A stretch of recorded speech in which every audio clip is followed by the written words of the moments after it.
Hi everyone, you're all very welcome.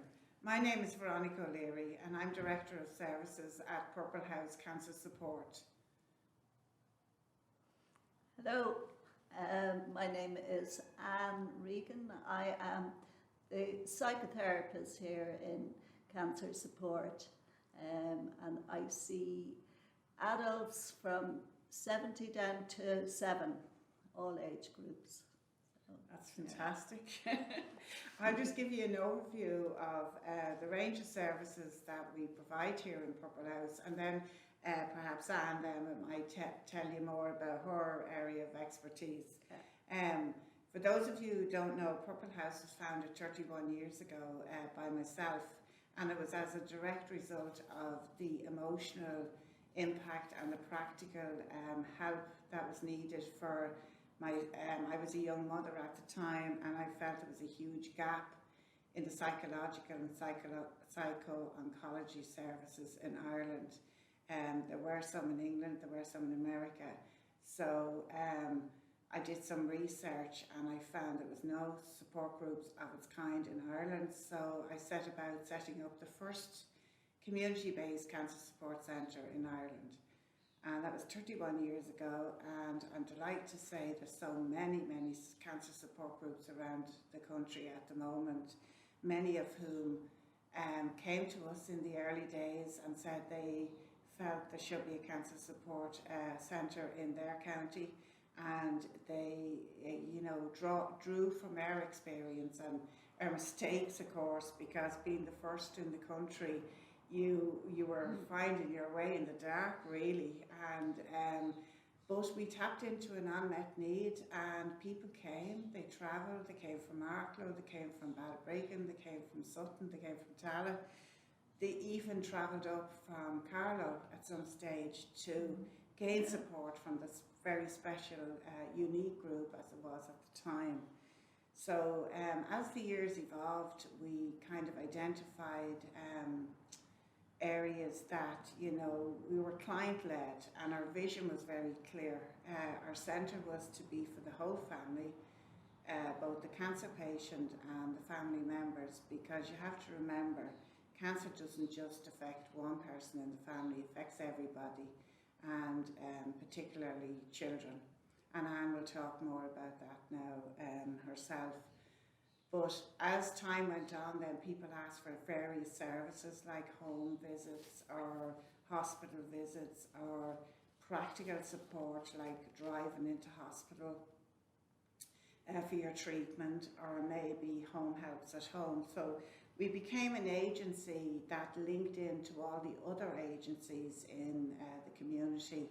So like we physically couldn't do everything in the early days, and even now we have a very good rapport with all of the various agencies to do with the other aspects of health that a family might need.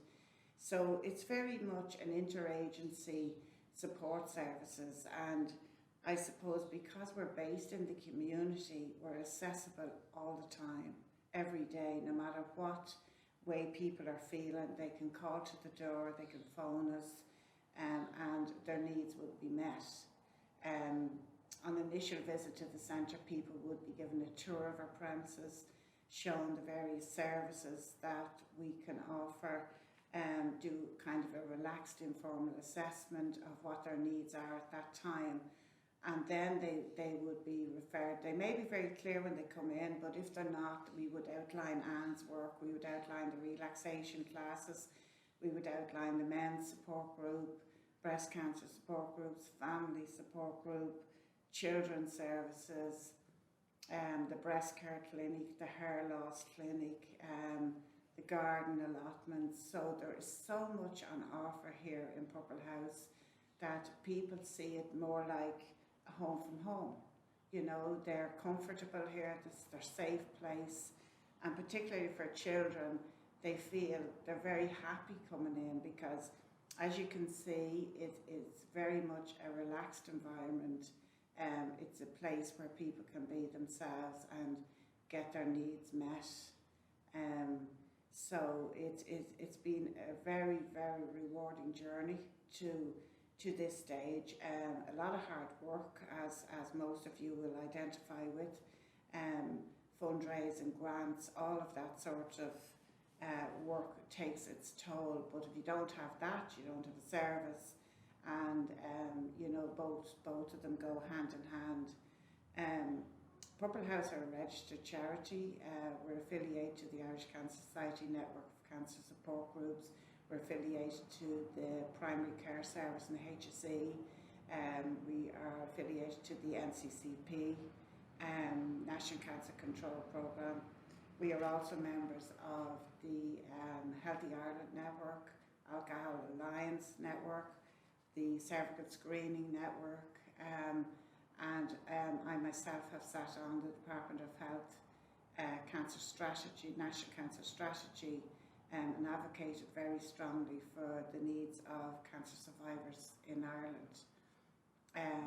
So I'm going to hand you over to Anne now, and we'll both kind of try to give you as much information as we can on what we do here. And, as always, you just have to pick up the phone, ring us. We will make sure that your needs are met in whatever way you feel we can help you at this time. Thank you, Veronica. And one of the things coming to work here that really struck me was the heart in the place.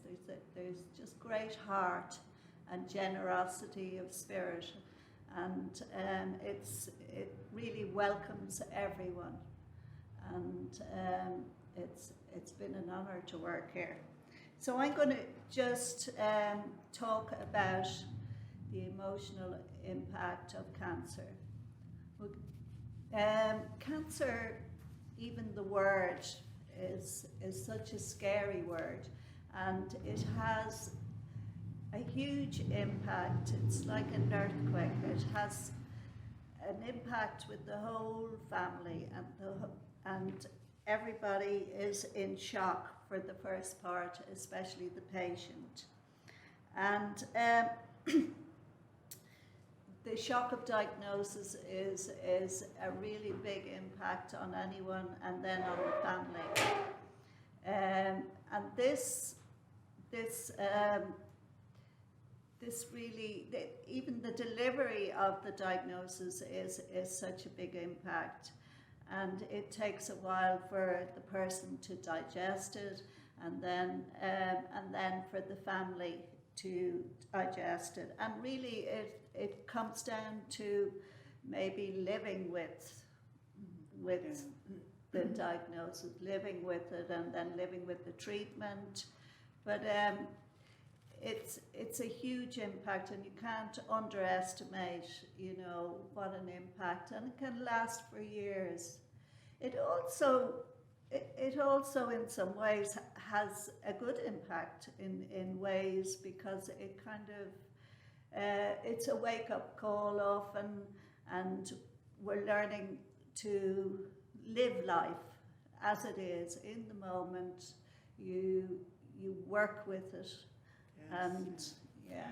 And I mean, the pioneering spirit here that Veronica has just reached out to every aspect, to relaxation, to yoga, to therapy, every bit. People go walking together. There's a lovely sort of healing community here in Purple House. And we sing. We have a choir. We sing. You have a choir, so, yeah. Singing, as we know, can be very therapeutic as well. Yeah. And sometimes people get their needs met indirectly. Yes. Like that, yeah. they make friends, they come to sing, but it's the social aspect. Yeah, yeah, and then in the psychotherapeutic space, or in the counselling space, it just gives somebody the space to talk about what is going on for them in a safe place, and to explore what their feelings are, and then working with children can explore through art, through just making sense of what's happening for them, and that this is this is really important aspect of coming to terms and moving on with. I think with the children, Anne sees an awful lot of children who are suffering from anxiety through cancer in the home, and I think sometimes children, like we adults, can sometimes, not always, articulate what we're feeling, but with children, I think the art and the non-verbal way is so helpful for them. Absolutely, and for adults as well, you know, because some adults can't articulate, or sometimes we can't articulate what's happening, and just it gives an overview. You can stand back, you see it on the page, you get it out, or you know, it's same with any form of expressive art.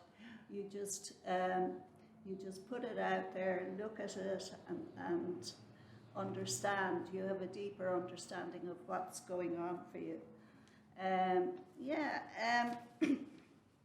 The writing, Anne, as well.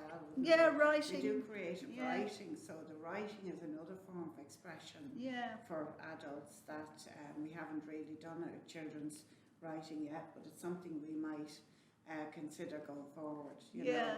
And another thing I've really noticed too, that children, the other siblings in the family, or, you know, the people who aren't directly affected, maybe, that they have to stand aside. They stand aside while the whole dilemma of cancer is being dealt with.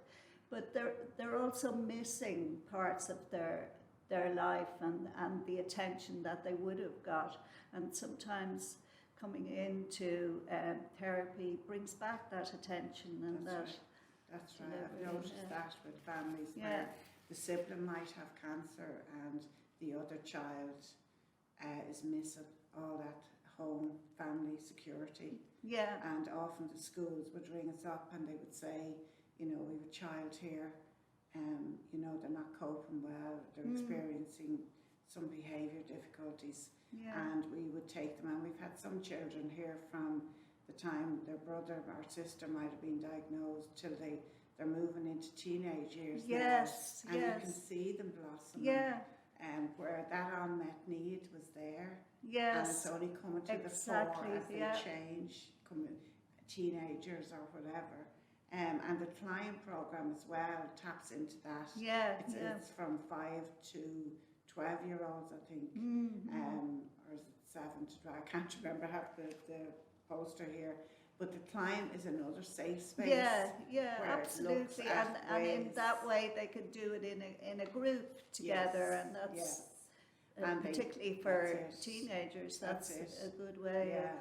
They don't realise that there's other people feeling, and it's so helpful to hear in a group setting that somebody's feeling like you, because a lot of the time adults and children feel they may be going mad, or you know, or they're alone, and there is great benefits in sharing, and that happens with the men in particular, because we've had a men's support group here for the best part of 25 years. Wow. We started off with an allotment because we discovered that men, different to women, they don't volunteer to come in and sit around and talk about their feelings, but if you give men a task, they never stop talking. I'm always amused that when I see them out in the garden or planting or helping, they never stop talking.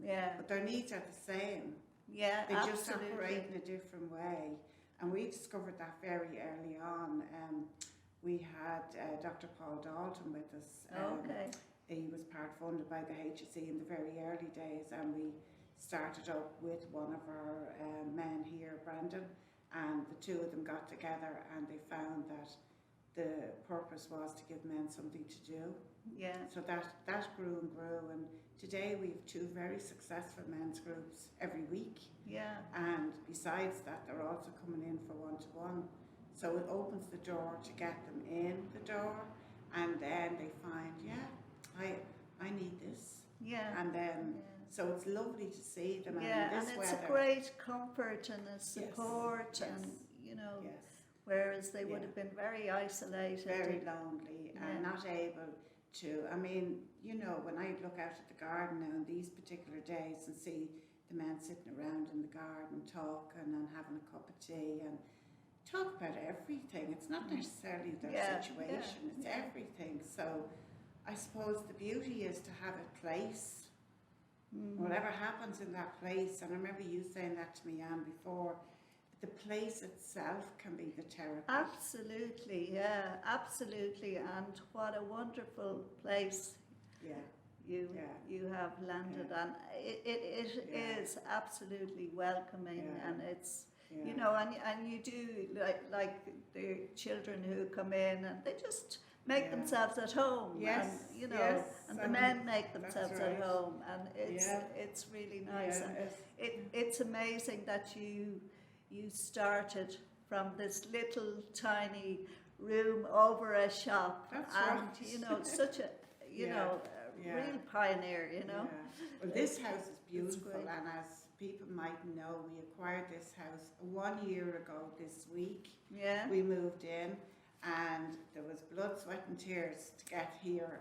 30 years we were looking for a permanent, and we were renting all the time, and you know, we were very fortunate to have the support from the HSE, to Part Fund, to our local councillors, our local TDs and representatives, and everybody in the community got together behind this. This is a community facility for the community. And you know, and it's grown from the grassroots. That's you right. know. That's right. Well, as I said earlier, we're client led, so we respond to the needs of our clients. And we try where possible to meet them, and if we can't meet them, we will link in with who can in different parts, maybe for you know, home helps or things like that we can't do. So it is very much, it's a special place. It is. And you know, now with this premises, we'll be here for generations to come, and that's what we want. And you'll be getting busier, Anne, and busier, and you know, at the moment we've about, including yourself, Anne, we've at 5 counsellors working on a sessional basis, and we've got 5 complementary therapists as well.